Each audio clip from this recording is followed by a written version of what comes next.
خدایا من کی میتونم یه زندگی آروم و شاد داشته باشم؟ من کی میتونم یه زندگی آروم داشته باشم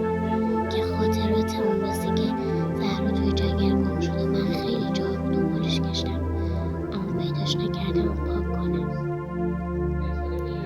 کاشکی روزی بود که میتونستم زهرا رو از توی جنگل نجات بدم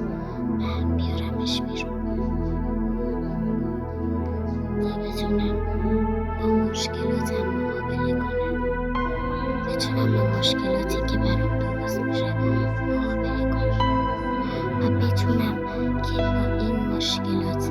مقابله کنم و کاری کنم که این مشکلات بزرگ و بزرگتر نشن و منو از کار نندازن. من خیلی دوست داشتم که یک روزی بود که من دوست دارم که یک نفر بود که مرا درک میکرد و هر کس که مرا درک کند من خوششانسی میآورد